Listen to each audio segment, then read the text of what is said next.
don't think I need to be closer. Do you like it? That's fine. I like it. They see all my guitars. And welcome to the chat. Yup. Cool. Okay. So we're doing something new where it's Monday, and I wanted to kind of go over things when it comes to just motivation, right? On a Monday, like how do we stay motivated during the week? This is Cece. Hello. And on the channel here, and I was coming up with different themes of what to talk about to motivate us for the week, and I came up with reciprocity. And how we interweave this in our conversation today, I don't know, but I have coffee, she's got her tea, and we're gonna just dive into it. I have an idea. Okay. So, thinking about it being a Monday, and nobody really likes Mondays, right? No. One thing I think that I've seen a lot of times is that when we all come home from our day, we have probably felt very underappreciated all day long at our jobs. No one appreciated us fighting traffic all day, you know. Yeah, so, if you're in Florida, it was like pouring today. It was hailing. It was insane. Definitely drop in the comments what weather you were dealing with.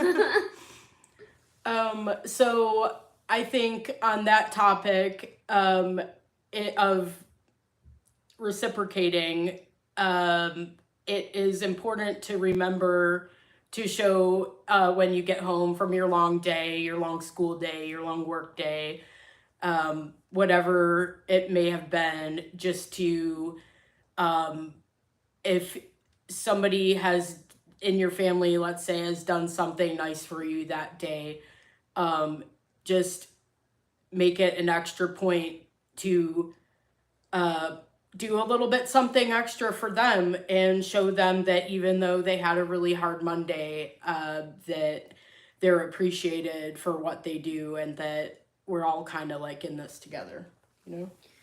Yeah, I mean, I definitely can see us doing a whole series about filling your cup, like filling one's cup and then filling other people's cups.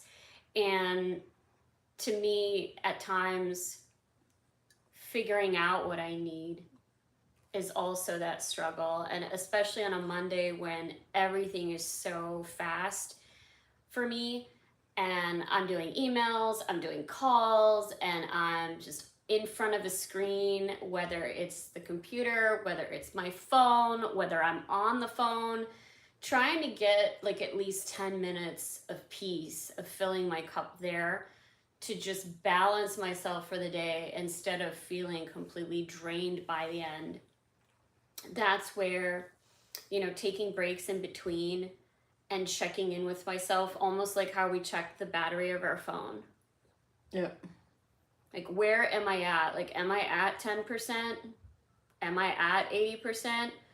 And just being able to give from where I'm at, but also communicating that. Yeah, that is important. That's where, like, with giving and taking, like the people pleasing sets in, and like you want to go above and beyond when like right now, like just be real. And you have to realize what your capacity is. Yeah, like if you can't fucking do it, don't do it. Like, like just own up to the fact like you are where you're at and give from there, rather than depleting yourself. And you know, this can lead into such an unhealthy habit. Yeah. I mean, we're lucky that we're going into summer, like it's finally coming around. So we're going to have the sunshine. People are going to want to be out. People are going to want to be active. But how do we figure out the give and the take? Like, do we tally people up? Like literally make a mental note of like, well, I give this, so you give this. Like, can you give me like an example of like what it is that you do when you're looking at reciprocity, like throughout your week, like for yourself or for like others, whatever you, like however you want to throw it at.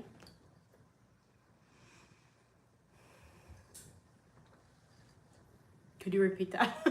Could you repeat So like throughout like the week, how do you tally up your reciprocity? Like, are you feeling like you're having a balanced give and take with yourself or with others? Like an example of how you've tallied it up. Like for me, I do it based on how distracted I am. That's when I know like all shit's off. Like you got to take time to rest. Like you got to like change plans, because I think when I've I overdone start, like, for me, one of the things is like when I start feeling bitter or resentful, like I've done too much and I haven't gotten enough in return, like, especially at work, I feel like kind of underseen and undervalued for what I do, and then I'm like, okay, I need to take a break from this, but I create my own schedule, so that's where I can like I can reciprocate for myself even when others do not, by taking that time off, and that's kind of how I give back to myself. But as far as like tallying it, I guess. And I feel bad for saying that, but I am gonna own that, where, I am looking at how people treat me and how I treat them. Yeah. Like, especially when I'm in a bad mood, like, I've got to really think about my actions. It's almost like for me, I get even more mindful, because I know, like, I can be grumpy as fuck. And it's like, I'd rather just tell the person, like, I need a snack right now, or I need a nap. And as much as I want to be here, I fully can't be here. And if the person's like, cool, but if not, like, just know you're going to get a wrath, you know? Right. I feel like other people don't really ever get my wrath. I mean, sometimes they get the ranting. Right, the ranting. You got the ranting the other day. Okay, so tell them about the ranting. You took like a champ. I did. I took it for the team like a champ, But that's how you, like, right? Isn't that part of emotional support that we're giving to each other? Like, it's not supposed to be a overloaded pattern, but isn't that part of the give and take? Yeah, I think so. Like, sometimes it's just too much. Like, we're expected to carry so much throughout our day and continue to smile, and like, we're on this spiritual journey, right? So we try to like keep our vibration high, and sometimes it's low when you have people that are just consistently feeling like, or like entitled, or like they're the only one and their needs must be met, and they must be met first, and yours come last, if at all. And it's a little bit hard to be like, okay, where do I fit into all this? Yeah. Exactly. Like, where do you fit into that when you are attempting to communicate, and even at times, even very hostile situations, you have to make a judgment call and, pull out if you need to, literally, and being like, this isn't for me, or not right now. And then you're the bad one. Right. Yeah. You're the bad one for thinking about yourself. Like, I don't care if we're getting into the tea and being dramatic. Like, I think true. Saturn is in retrograde right now, and that was mentioned specifically about being raise your hand villain. If that's the truth. Like, being the villain. Like, oh, now you're the bad person because you've set up a boundary, or because you're now thinking about what's best for yourself. Like, right. Come on. Like, how are we going to get anywhere if we don't, again, like, put ourselves in the driver's seat of what we need? Now, I'm not saying, like, you have to go and get it out from somebody else, but, like, really, that give and take is about making sure that your own needs are met. And that's I think nourishment. Sometimes people mistake codependency with reciprocity, and they're like, but I'm giving you this, I'm doing this, I do all these things for you, and I'm like, I didn't even ask for that. Like, why are you... I didn't ask for that. Sometimes I think it's like people are. But they think they're being of service to you. Yeah, right. But they haven't communicated, is that what you need right now? Right. So I think just checking in with people sometimes, being like, I would like to help you if you're in the, like, sometimes people aren't even in the position to receive because they don't know what they need. So just even posing the question of, what can I do, if anything, what can I do for you? Or can I even just do something by stepping away, removing my energy? Yes, because oh my God, like sometimes I'm one of those people that loves to micromanage, right? And I literally need sometimes people to tell me to back off. I'm totally okay with owning that. It's coming from a place of really love and generosity. But I learned a great deal in the past 2 years of how personal space, mental space, like when creating, is so important for you to just feel like I'm being heard. Yeah. And when you ignore that person of their personal space, I mean, it greatly affects them. And I can't even tell you how many relationships I learned that from. And it was a beautiful lesson. Yeah. And now that I've taken time to even be in like hermit mode and isolate, that has really filled my cup to make me feel like, okay, now I can step out. Now I can hold space for you if you rant. Right. And I don't feel like I'm going nuts. Right. Sometimes it's all about just like, because, you know, like, it's not always one thing I learned is that I would bottle and bottle and bottle, and then I would erupt at a very inappropriate time, like at work to the unexpected coworker, or I would like unpack, something that happened 15 years ago that I'm just now able to finally come to terms with and address, and I have all this like angst or whatever. But so now I guess it's kind of a loaded topic, but ooh, might be juicy.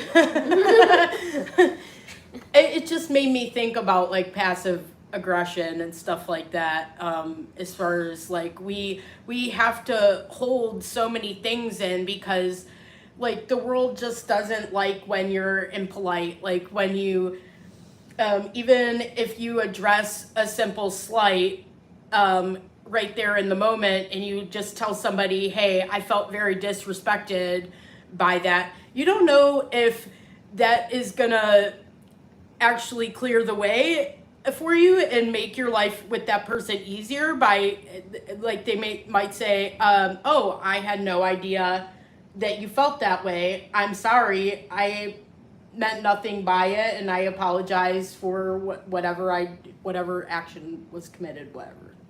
Or they might be like, oh, you're just a victim, like you're always saying that I'm doing something wrong. And, like, you never know how it's gonna go, so you kind of gotta really pick your battles, and sometimes it can be really hard because of the type of people that you're dealing with. You never really, there's just so many things, so many instances throughout even a single day where it can be very hard to navigate that and to, like, is this gonna just ruin the rest of my day, or is something actually positive gonna come from this? And it might be a learning experience for both parties, or just like hey, I'm glad you got that off your chest. Now we can clear the air and be fine.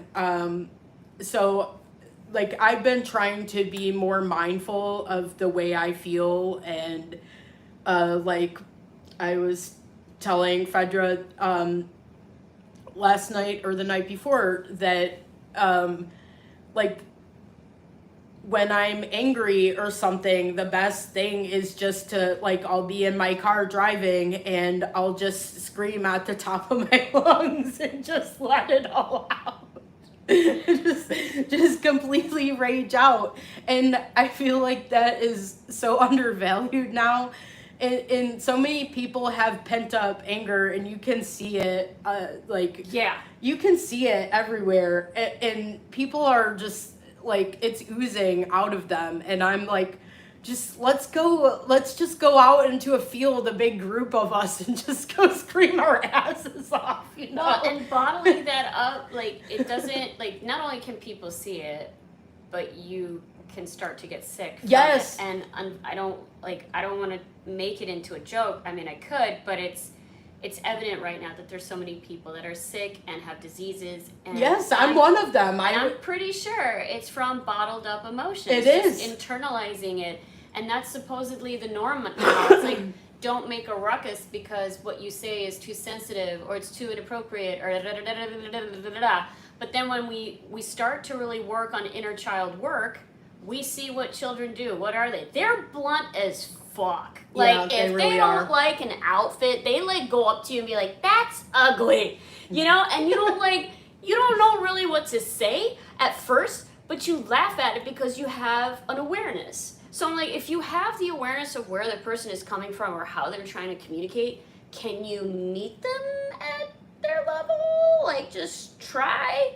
Or if you can't, like, communicate why you're being triggered or why it's upsetting you or what you're going through at the time, rather than just making some kind of excuse to avoid. Like, I feel like people dismiss stuff. Like, one thing growing up that my mother would always tell me, and it's still in my head even now, is when, even in corporate America, like, when people walk by you, they're like, oh, hi, how are you? And they keep going. Right, they don't even give you a chance to answer. Yeah, and it's like, you didn't even care how I was. Like, right. It was just this kind of phrase to just pass and keep going. And it's like, that's what you remind me of when you're saying that.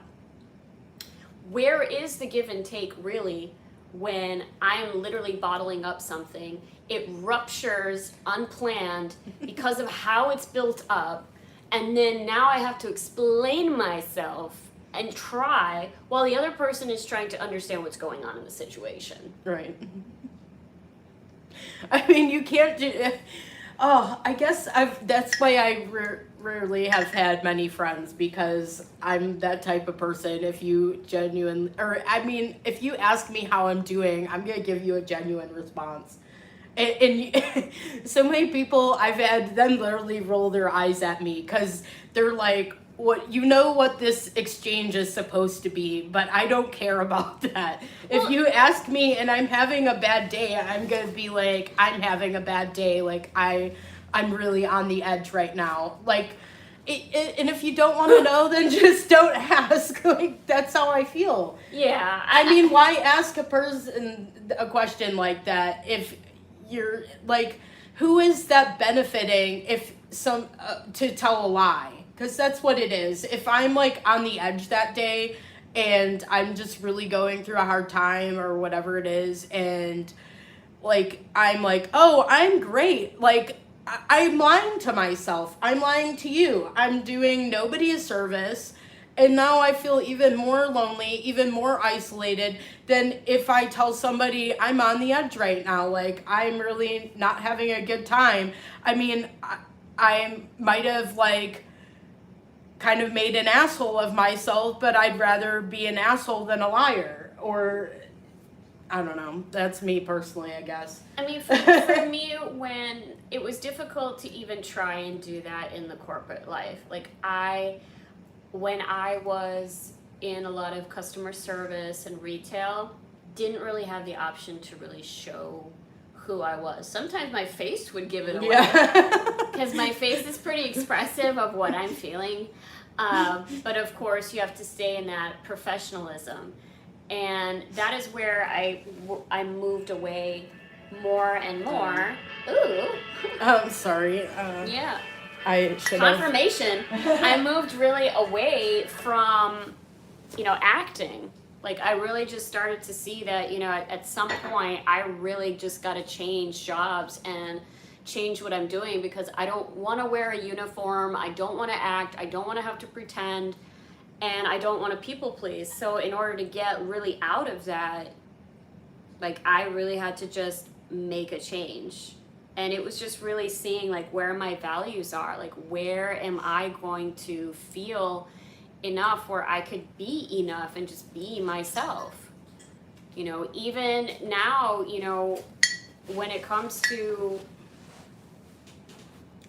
people, places, or things that I want to remove myself from, like I will do it in a compassionate way, but I'm not going to act to make you more comfortable. And if that comes off combative, like I don't know what to tell you. Like I want to be more direct. I want to be more clear. I want to give more concrete boundaries so that this way I don't feel like I'm overgiving, or I don't feel that that person is taking from me. Like it's just taking. It's reciprocity coming back full circle again, because they like people expect you to provide this certain level of service by acting and playing this character to appease them and make them happy, but what are they doing for you to give that back? Nothing at all. Or the bare minimum. Like they don't. And I gotta be grateful for that. Right. Bare and minimum. That's bullshit.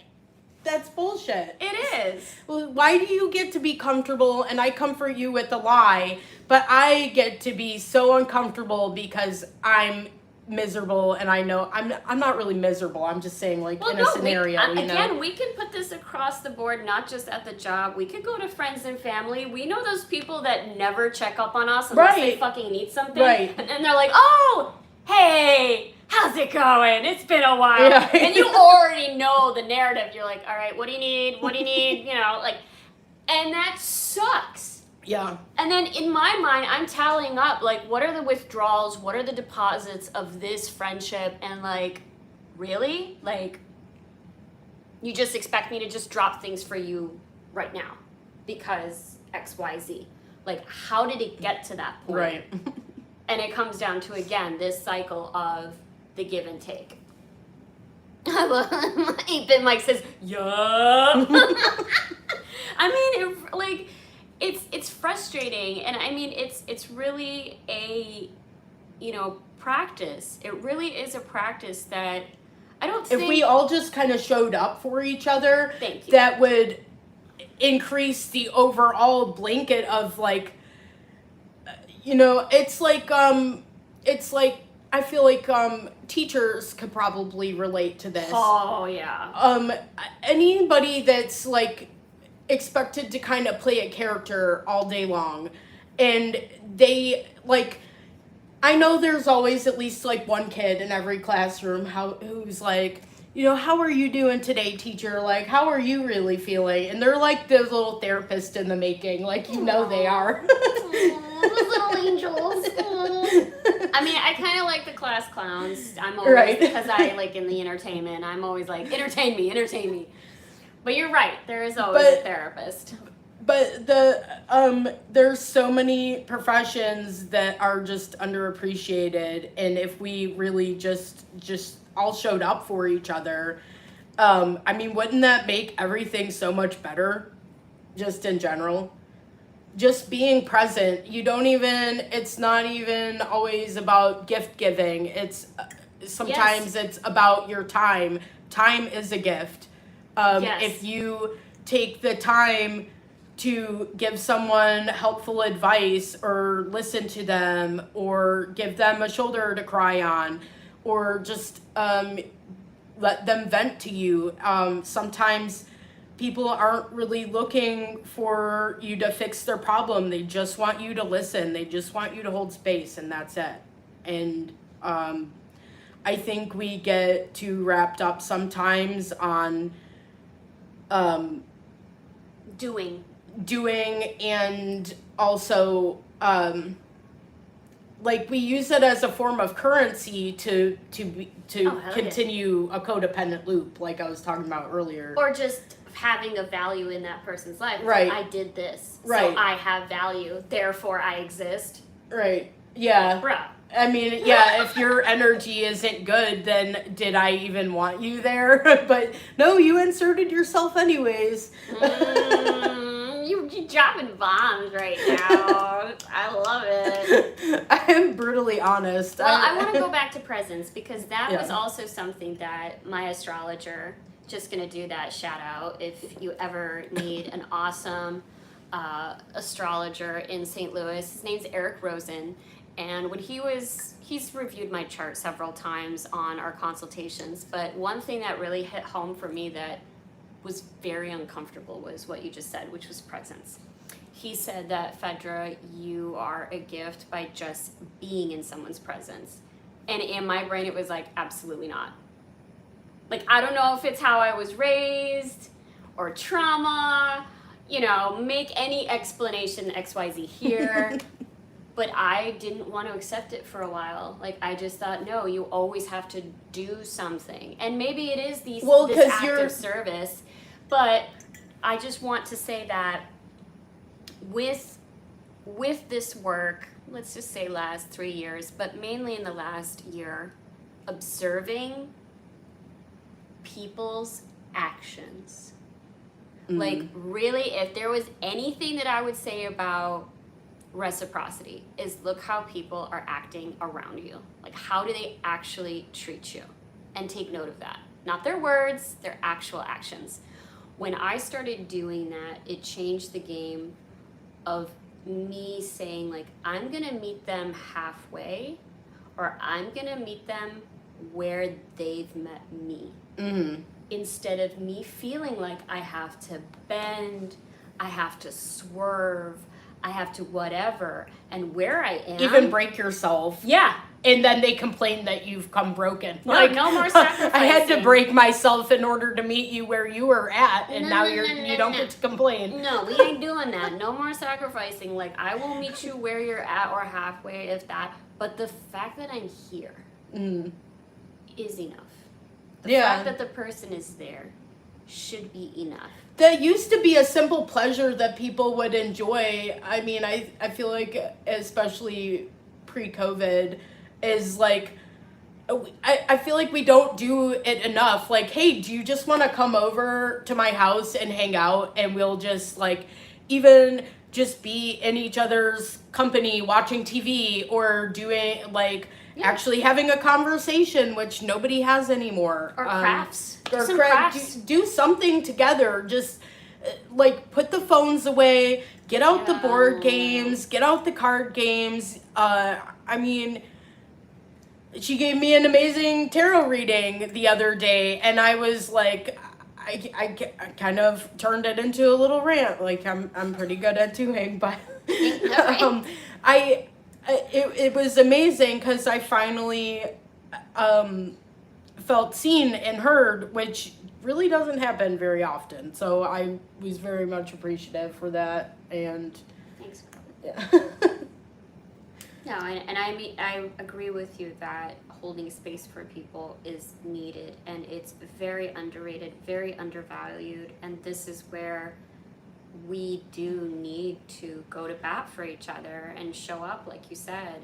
I think that's a great start. You know what I want to do? What? I want to open up a hotline where people can call me and just, like, rage out and yell at me, and I'm like, and I can be like, you know, this motherfucker, you know, my fucking boss, and I'm like, yeah, fuck that motherfucker, you know, or I'll just let him rage out on me, like, because you need something to absorb it, right? Like a soundboard, and I'll be that soundboard, and I'll just be like, I'm not even absorbing the anger, I'm just, like, letting you, or giving you a safe place. Or you take them to the woods. Or that, like, or to the woods to go out and yell, or to go break bottles, or to just, like, I mean, I think those rage rooms are an amazing concept. I've never heard of that. What's that? A rage room. Yeah, they have these rooms with, like, old stuff, or you could bring things of your own that you want to destroy, and you get some, like, PPE, like protective gear, you know, like your goggles or whatever. No way. And you get to go and break shit. That sounds awesome. It's amazing. I don't know. I'd try it. Would you guys try it? I don't know. Like, this sounds great. I didn't even know that existed.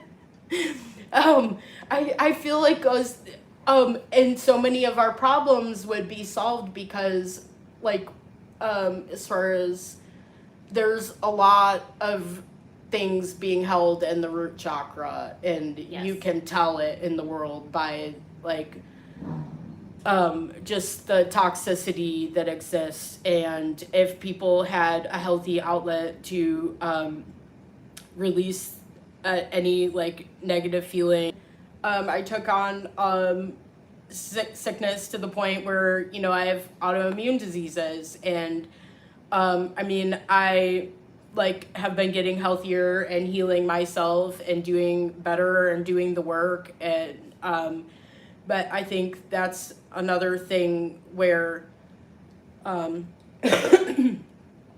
we just need to be more aware of those things. And, like, when we start observing people acting out and that are not, I don't know how to say it, like, they just aren't aware of the healing work, instead of, like, just saying, you know, I don't want to hear that. If you know something, tell them, you know, let them know, like, hey, there's this, like, grounding technique that I know, or whatever it is, whatever helpful thing, instead of, like, you know, they're like, I guess on the topic of reciprocity, they're giving you this angst, you give them a healing tool. Yeah. You know? Yeah, and I think it's... Like, you told me, you're like, you need to ground. You did exactly what I'm talking about. And even though I know these things because I'm involved in the healing, sometimes we get lost in it and we forget about all these amazing healing modalities that exist. Well, I think in a lot of the people that were in my life in the past few years that are wonderful facilitators, a lot of them always said the same thing, which is get back to the basics. You know, look at your water, look at your diet, look at how you sleep. Where are you not filling your cup? And for me, it was to just implement more joy in my life. So I guess making a few tips here, you know, for the week before we go, I guess, is to show up for people, right? That's what you're saying. Yeah. I'm saying to kind of look at yourself like a battery and gauge where you are, you know, be honest with yourself this week. Like, are you at 10%? Are you at 50? Are you at 100%? And that way you can hold space and give to, you know, your level, that your capacity at that time. And I mean, do more of what gives you joy, even if it's a few minutes a day. Like, I love to, you know, either bang on the drum, you know, or I do a lot of writing before bed. I mean, getting out all of my thoughts is needed. And once I fill up that book, I just burn it. I just let it go. I don't want to look back on it. I just want to get it out, not just over analyzing myself. But before we go, any other tips for the week you'd want to throw out for reciprocation?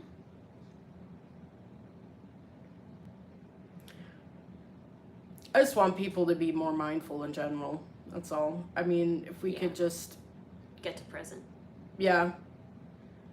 Because everything, like, you really can't go back and change the past, and you're currently always writing the future. So being present in the here and now, really, just, we could try to prophesy, like, what is going to happen in the future, and everybody has their ideas, but you're writing your own book right now, every day, every current moment. You're like, just don't forget to live, because if not, then you're if not, then when? Yeah, exactly. Well, I'm so glad you were the guest today. Thank you. This impromptu of the Monday Motivation. Thanks, you guys, whoever was watching live. Otherwise, you'll see the recording later tonight. I hope that it motivates you. I hope these tips. I will attempt to do this next week. If you want to be a guest on the show, let me know. Message me either personally or on here on YouTube. I would love to have you, and we could come up with some theme for motivation. I just have a few notes, and of course I have my trusty yellow paper if you've seen me on my other videos. But I just wanted to go over that recently we just dropped episode 11 of Fedra's Mom that's coming out tomorrow, which is another part of the episode of education. I'm sure a lot of you know that with the Trump administration, we have the big, beautiful bill. It's all over the news about loan reform. So the episode shares a little bit about America's education and hope you get a little laugh out of it. And then I will be going live next on June 11th. That will be the full moon. It's a strawberry moon in the Sag energy. It's technically coming into at 3-4 in the morning. So yes, technically it's June 10th through June 11th. I'll be doing my live collective reading for the full moon, and the theme will be in that Sagittarius energy, which is truth, your truth, movement, expansion. And we'll go over the reading of does your values and goals align? So again, Cece, thank you so much. You're for welcome. joining. Thank you. Thanks, guys. Have a great night. Stay motivated. Cheers.